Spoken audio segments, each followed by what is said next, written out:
कौन पांचवां चरण और इसमें 51 सीटों के लिए मतदान। पश्चिम बंगाल में चुनाव के दौरान लगातार हिंसा का दौर जारी है। अब तक 5 चरण के चुनाव हुए हैं और हर चरण में बंगाल में हिंसा की तस्वीरें दिखाई दी हैं। टीएमसी के किले में सेंध लगाने के लिए बीजेपी ने पूरी ताकत झोंक दी है और यही बात ममता बनर्जी और उनके समर्थकों को नागवार गुजर रही है। बंगाल में चुनावों के दौरान हिंसा क्यों हो रही है? आज पश्चिम बंगाल के बैरकपुर में मतदान के दौरान इंडिया न्यूज के रिपोर्टर पर भी हमला किया गया। कौन है वो जो चुनावों में ईवीएम से डर रहे हैं? कौन है जो डराकर लोगों के वोट हासिल करना चाह रहे हैं? ये एक बड़ा सवाल है।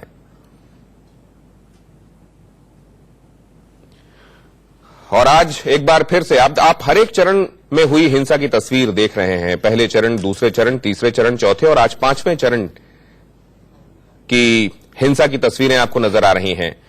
पहले आज सुबह ही बैरकपुर से हिंसा की खबरें आनी शुरू हुई, जहां अर्जुन सिंह और दिनेश त्रिवेदी आपस में मुकाबिल हैं। अर्जुन सिंह जो कि तृणमूल कांग्रेस का ही इतिहास रखते हैं और तृणमूल कांग्रेस के विधायक थे वो, उन्होंने भारतीय जनता पार्टी हाल ही में ज्वाइन की है और अब इसके बाद यहां से वो चुनाव लड़ रहे हैं।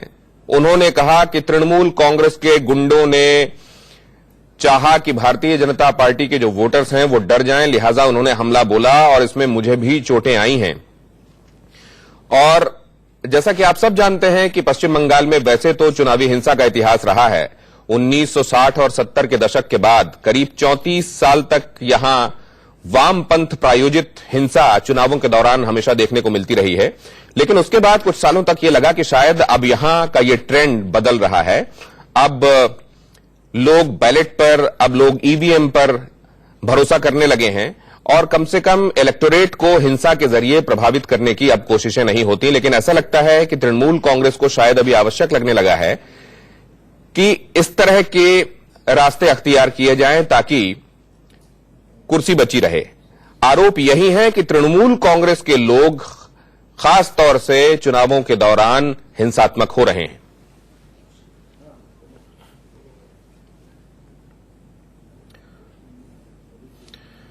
भारतीय जनता पार्टी के एग्रेसिव कैंपेनिंग से क्या तृणमूल कांग्रेस के लोग घबरा गए हैं और क्या पश्चिम बंगाल में एक बार फिर से जो वामपंथ प्रायोजित हिंसा का जो रूप देखने को मिलता था, क्या तृणमूल कांग्रेस उसी रास्ते पर चल निकली है? शाइना इंसी भारतीय जनता पार्टी की तरफ से इस चर्चा में हमारे साथ शामिल हो रही हैं और इसके अलावा उमाकांत लखेड़ा साहब जो कि पॉलिटिकल एनालिस्ट हैं, हमारे साथ इस चर्चा में जुड़ रहे हैं। मुकेश नायक साहब हमारे साथ जुड़ रहे हैं भोपाल से, कांग्रेस को रिप्रेजेंट करते हुए। इन मेहमानों से हम चर्चा करेंगे और ये समझने की कोशिश करेंगे कि क्या पश्चिम बंगाल में चीजें ऐसे ही चलेंगी। उमाकांत लखेड़ा साहब, देखिए, पश्चिम बंगाल में जो घटना हुई है और लगातार जब भी हम आपके चैनल में बैठे हैं तो झड़प और मुठभेड़ें और हिंसा का ये लगातार एक सिलसिला चल रहा है और उसका बैकग्राउंड मैंने पश्चिम बंगाल का इलेक्शन कवर किया है। वहां एक सोशल कॉन्फ्लिक्ट्स हैं वहां के सोसाइटी में। पहले वामपंथी जो लंबे समय तक वहां वामपंथी सरकार थी, उससे पहले नक्सलवाड़ी आंदोलन थे। तो चुनावी हिंसा, चुनावी बहिष्कार वहां का एक लगातार एक सिलसिला रहा है वहां की राजनीति का। उसका कारण है कि वहां की जो पृष्ठभूमि है, सोशल कॉन्फ्लिक्ट्स हैं। लेकिन नए दौर के नए जमाने में जब हम हिंसाएं पूरे देश में बहुत कम हो गई हैं और ना के बराबर हो गई हैं और बिहार भी उसी श्रेणी में माना जाता था, उत्तर यहां हिंसा भी हो रही है उमाकांत साहब और उसमें मीडिया को भी नहीं छोड़ा जा रहा है। वो लोग सच दिखाने की कोशिश कर रहे हैं, उनको भी निशाना बनाया जा रहा है। मैं कह रहा हूं कि बंगाल में पहले यही आरोप पहले मार्क्सवादियों पर लगाया जाता था कि उनके जो गुंडे हैं या उनके जो सत्ता के संरक्षण में जो लोग समाज विरोधी तत्व हैं वो इस तरह। क्या इसमें आपको डेस्परेशन दिखाई देता है तृणमूल कांग्रेस का अपनी कुर्सी बचाने का? ये भी हम आपसे समझेंगे, लेकिन शाइना इंसी जी के पास चलें। शाइना इंसी जी, आपको नजर क्या आया? क्या आप इसको मानेंगी कि ये बंगाल की सीरत है या आप मानेंगी कि आप लोगों ने इस बार कुछ इस कदर एग्रेसिवली वहां कैंपेनिंग की है कि उन्हें डर लगने लगा है?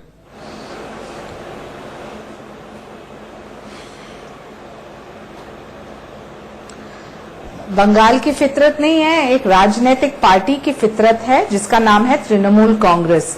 हर बार जब भी इलेक्शन हो हम जानते हैं कैसे वो लोगों और वोटर्स को डराते हैं अपने ही लोग को लाते हैं, बोगस वोटिंग कराते हैं, पोलिंग बूथ पे हाईजैकिंग करते हैं। और रही बात लॉ एंड ऑर्डर सिचुएशन को लेके, मैं नहीं मानती हूँ कि ममता बनर्जी के शासनकाल में लॉ एंड ऑर्डर जैसे कोई प्रावधान भी है वहां। तो कहीं ना कहीं ये सवाल उठता है कि हर एक इलेक्शन में, हर एक डिबेट पे हम यही चर्चा करते रहेंगे या वोटर बदलाव लाएगा। और मैं उम्मीद से कह सकती हूं कि इस बार भारतीय जनता पार्टी को सबसे ज्यादा सीटें मिलेंगे वेस्ट बंगाल में, क्योंकि जनता थक गई है ये गुंडा राज को देख के। मुकेश नायक साहब हमारे साथ जुड़े हुए हैं। उन्होंने किस तरह से देखा पश्चिम बंगाल में हिंसा का एक बार फिर से दौर देखने को मिल रहा है, हर एक चरण में यह हिंसा देखने को मिल रही है। मुकेश नायक साहब, आप इसको कैसे देखते हैं? केवल ये चुनाव में नहीं हो रहा है, पिछले 25-30 सालों से जब से पश्चिम बंगाल में चुनाव होते हैं ये सिलसिला होता है। इस तरह की हिंसा होती है, झड़पें होती है। इस बार तो इतनी ज्यादा फोर्स का डिप्लॉयमेंट हुआ है पश्चिम बंगाल में जितना पहले कभी नहीं हुआ। सेंट्रल गवर्नमेंट, लेकिन उसके बावजूद ये वायलेंस थम नहीं रही। मुकेश नायक साहब, कुछ संकट आवाज में है, आपकी आवाज यहां तक पहुंचने में उसके साथ कुछ और डिस्टर्बेंस भी आ रहा है। आपके पास हम आते हैं। एक बार फिर से उमाकांत लखेरा साहब का हम रुख करेंगे। उमाकांत साहब, ये जो बात अभी जिसको हाईलाइट किया मुकेश नायक साहब ने कि अपनी तरफ से इलेक्शन कमीशन ने कोशिश की है, इसके पहले इतना डिप्लॉयमेंट कभी भी नहीं हुआ, ऐसे में भी अगर ये वायलेंस देखने को मिल रहा है तो ये इंडिकेट क्या कर रहा है? क्या इसमें आपको कहीं ये डेस्परेशन टीएमसी का दिखाई देता है, सत्तारूढ़ पार्टी का? देखिए, मैं निश्चित रूप से मैंने बंगाल को देखा है, वहां की इलेक्शंस को देखा है, इलेक्शन डे में मैं वहां रहा हूं, सोशल टेंशन्स वहां हैं। लेकिन इस बार निश्चित रूप से वहां जो जमीनी हालात हैं, भारतीय जनता पार्टी एक कड़ी चुनौती तृणमूल कांग्रेस को दे रही है। वहां पर काफी जगह उसके उम्मीदवार मजबूत हालत में है और उनका वोट परसेंट भी पिछली बार के मुकाबले इस बार काफी सीटों पर बढ़ा है। ऐसा मेरा मानना है कि कम से कम डबल डिजिट पर बीजेपी वहां जा सकती है, ऐसा मेरा आकलन है। और सबसे बड़ा घटनाक्रम यह है कि जो प्रतिद्वंदी होती थी तृणमूल कांग्रेस का, जो मुख्य प्रतिद्वंदी मार्क्सवादी पार्टी होती थी, वो बहुत कमजोर हो गई है, हाशिए पर लगभग चली गई है। तृणमूल कांग्रेस को लोग वहां ये भी कहने लगे हैं कि ये एक तरीके से ग्रीन लेफ्ट है। क्या आप भी इसको ऐसे देखते हैं? बिल्कुल, मैं मानता हूं कि जो एक 34 साल का जो वामपंथी शासन था, मार्क्सवादी शासन था, उस शासन में तमाम, देखिए सत्ता के संरक्षण में जब कोई भी सत्ता हो, किसी भी पार्टी की हो, मैं विचारधारा की हो, किसी भी तरह की हो, कोई भी पार्टी का राज अगर लंबे समय तक किसी भी राज्य में या किसी भी देश में होता है तो सत्ता के संरक्षण में कुछ ऐसे वेस्टेड इंटरेस्ट पनपते हैं और एक स्वाभाविक तौर पर वो संवैधानिक मजबूती पार्टियों के भीतर बना लेते हैं और राजनीतिक पार्टियों को भी चुनाव के टाइम पर उन लोगों की जरूरत पड़ती है। तो क्या इसको थंब रूल के जैसे लिया जा सकता है कि किसी भी एक पार्टी को लंबी इनकम्बेंसी नहीं मिलनी चाहिए? देखो, ये तो जनता तय करती है। ये देखिए, हमारी डेमोक्रेसी में अगर लोगों ने मार्क्सवादियों को 34 साल तक राज करने का मौका दिया तो हम क्या कह सकते हैं? भाई, लोग आए, लोग चुने गए, लोग चुना करके आज हालात क्या है कि उसी बंगाल में जहां कभी वैचारिक राजनीति होती थी वहां आज किस तरह के हालात है। और मीडिया पर मैं चूंकि मीडिया से हूं और मीडिया तो क्या है, मीडिया एक आपका दूत है। मीडिया का खबर आप चाहे किसी भी पार्टी को हो, सुबह बिना अखबार पढ़े हुए आपकी दुकान नहीं चलेगी, चाहे आप राजनीति हो, चाहे आप ब्यूरोक्रेटिक हो, चाहे वो आप कुछ भी कर रहे हो, दुकानदार हो, जब तक सुबह आप अखबार नहीं पढ़ेंगे तो आपकी दुकान और आपका दिन शुरू नहीं हो सकता है। तो जो दूत है, जो सूचनाओं के जो दूत है, वो टेलीविजन चैनल के आपने भी बताया कि आपके टीवी पत्रकार पर टीम पर हमला हुआ है, चाहे वो किसी भी पार्टी को, किसी भी पत्रकार, इवन राजनीतिक पार्टी का भी पत्रकार का दूसरा पहलू भी देखिए कि जिन राज्यों में आज मतदान हो रहा है, 7 राज्यों में, उनमें अगर आप कंपेयर करें तो सबसे ज्यादा मतदान वेस्ट बंगाल में ही हुआ है और इसके पहले के फेजेज में भी अगर आप देखें तो सबसे ज्यादा वोटिंग के मामले में वेस्ट बंगाल टॉप कर चुका है। ये दो कॉन्ट्रडिक्टरी चीजें क्या बताती हैं? एक तरफ वायलेंस और दूसरी तरफ सबसे ज्यादा मतदान। शाइना एनसी जी इसको कैसे देखती है? उनके पास चलें, फिर आपके पास लौटते हैं लखेरा साहब। शाइना एनसी जी, क्या ये कुछ इंडिकेट करता है ये फिगर? बढ़े हुए वोटिंग परसेंटेज वायलेंस के साथ साथ?